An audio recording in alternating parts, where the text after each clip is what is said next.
Assalamualaikum warahmatullahi wabarakatuh. Let me introduce myself. My name is Siti Azizah Astuti. Today, I would like to presentation about the analysis of a text course English-Indonesian Translation with lecturer Miss Fitri Aprianti. The analysis of a text by Newmark 1988. The material is divided into 11 discussion, namely reading the text, the intention of the text, the intention of the translator, text stylist, the readership, stylistic skills, attitude, setting, the quality of the writing, connotation and denotation, and the last, reading.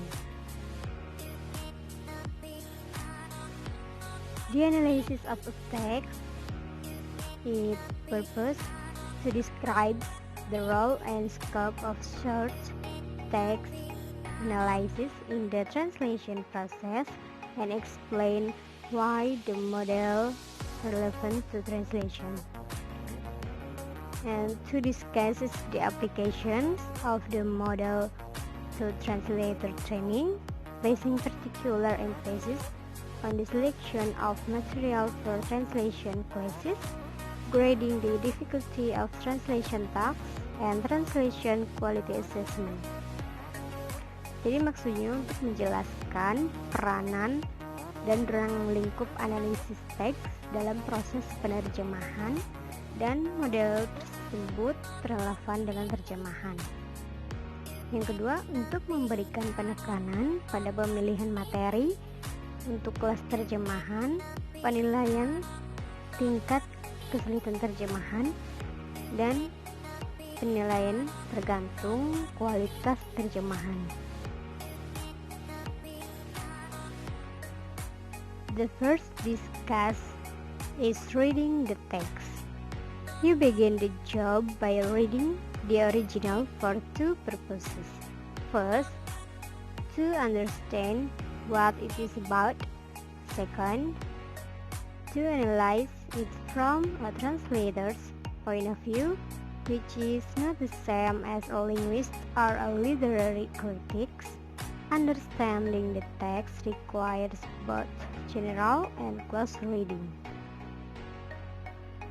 Untuk menerjemahkan teks, kita harus membaca teks terlebih dahulu untuk memahami isi teks tersebut, dan kedua untuk menganalisisnya dari pandang penerjemah.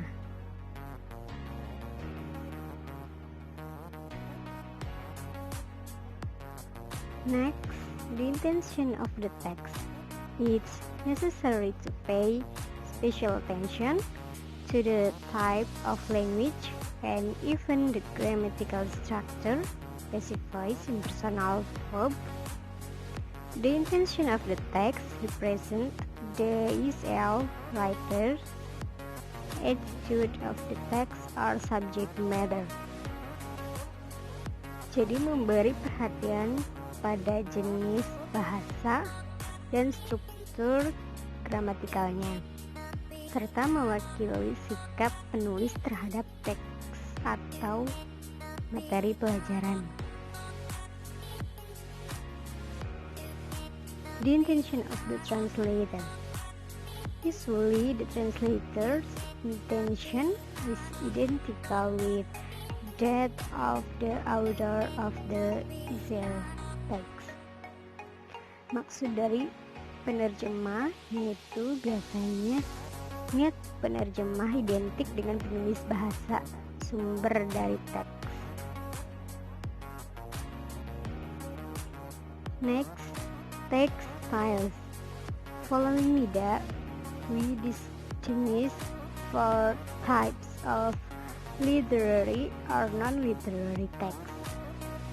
1. Narrative, a dynamic sequence of events where the emphasis is on the verb. Number 2, description, which is static with emphasis linking verb, adjectives, adjectival nouns. 3. Discussion, treatment of ideas with emphasis on abstract nouns, concepts, verb of thought, mental activity. And number 4, dialogue, with emphasis on colloquialism and pragmatism. Mengikuti dari Nida, dapat membedakan menjadi 4 jenis teks: sastra atau non-sastra. Teks naratif, yaitu penekanannya ada pada kata kerja. Teks deskripsi, penekanannya itu ada pada kata sifat, kata kerja, dan nomina kata kerja. Untuk diskusi, penekanannya ada pada kata benda abstrak. Dan untuk dialog, penekanannya itu pada percakapan sehari-hari.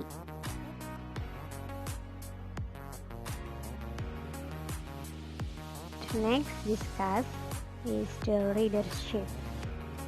A translator has to characterize the readership of the original and then of the translation, and to decide how much attention he has to pay to the TL readers in the case of a poem or any work written primarily as self-expression. The amount is very little.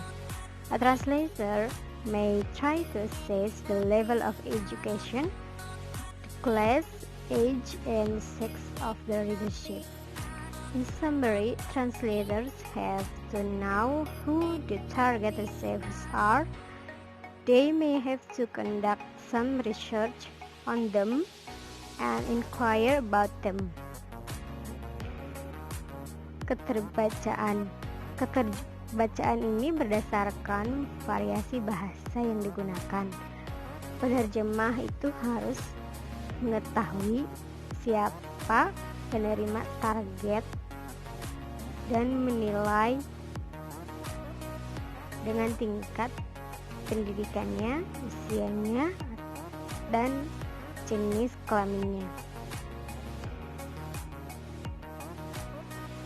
Next, stylistic scale. Stylistic scale dibagi menjadi 3, yaitu scale of formality, scale of generality or difficulty, and scale of emotional tone. Stylistic scale ini adalah gaya bahasa penulis kepada siapa teks tersebut disampaikan. Scale of formality ada officialis, official, formal, neutral, informal, colloquial, slang, and taboo. Scale of generality or difficulty ada simple, popular, neutral, educated, technical, highly technical. And scale of emotional tone ada hot, warm, cool, and cold. Contoh gaya bahasanya ada di presentasi ini. Next, attitude. In passage making evaluations and recommendations, you have to assess the standards of the writer. Example, regime in government is neutral in French but negative in English. The process develops as writers become more aware of their language. Untuk membuat evaluasi dan rekomendasi, Anda harus menilai standar penulis. Contohnya ada pada kata rezim dalam pemerintahan. Dalam bahasa Prancis itu netral, sedangkan dalam bahasa Inggris itu bersifat negatif. Next material is setting. You have to decide on the likely where would the text be published in the TL. What is the TL equivalent of the ESL, periodical, newspaper, textbooks, journal? Who is the client you are translating for and what are his requirements? From the setting of the ESL text as well as the text itself, you should assess whether the readership is likely to be motivated, keen to read the text, familiar with the topic and the culture, and at home in the variety of language used. Dari pengaturan teks tersebut, kalian harus menilai apakah pembaca cenderung termotivasi untuk membaca teks dan mengetahui topik atau budaya atau lingkungan yang digunakan dalam bahasa tersebut. The next material is the quality of the writing. The authority of the text is derived from good writing, but also independently, unconnectedly from the status of the ESL writer. The point is that expressive text, serious imaginative literature, and authoritative and personal statements have to be translated closely, matching the writing, good or bad, or the original. Informative text, assigments that relate primarily to the truth, to the real facts of the matter, have to be translated in the best style that the translator can reconcile with the style of the original. Kualitas tulisan tersebut berasal dari tulisan yang baik. Teks informatif dan sastra imajinatif itu harus diterjemahkan dengan baik pula. Next material, annotations and denotations.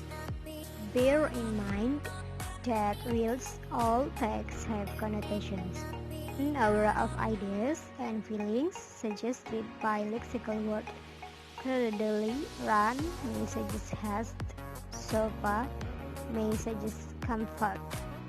In a non-literary text, the denotations of a word normally come before its connotations. But in a literary text, you have to give precedence to its connotations. Perlu diingat bahwa semua teks itu memiliki konotasi. Dalam teks non-sastra, konotasi dari sebuah kata biasanya ada sebelum konotasi. Tetapi dalam teks sastra itu kebalikannya, harus mendahulukan konotasinya.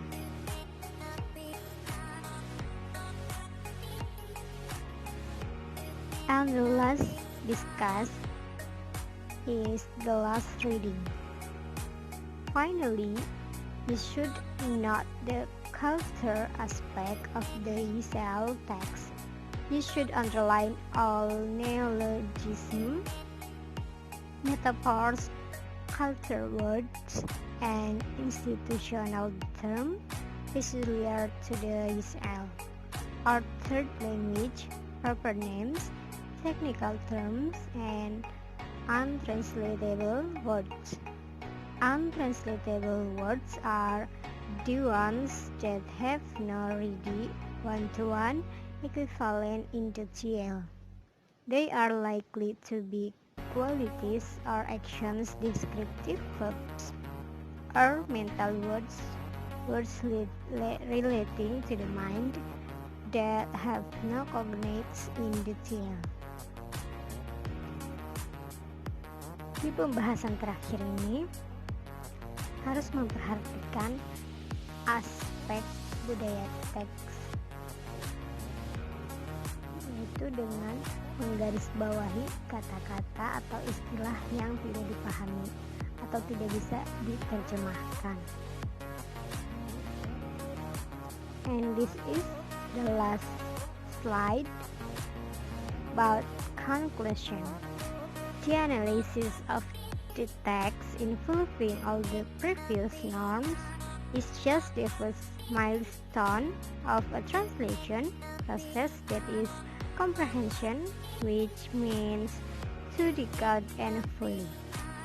A translation critic, however, after determining the general properties, first of the text and secondly of the translation, both these tasks would center in the respective intention of translator and critic, would use the underlined words as a basis for a detailed comparison of the two tasks.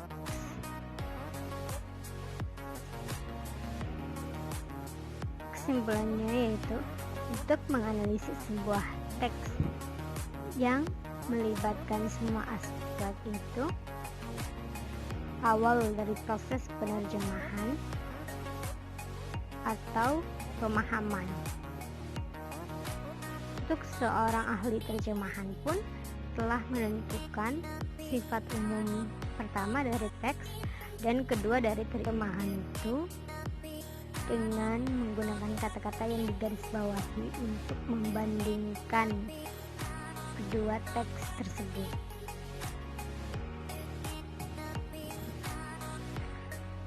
Okay, thank you for the attention. I'm sorry if I made a mistake. Assalamualaikum warahmatullahi wabarakatuh.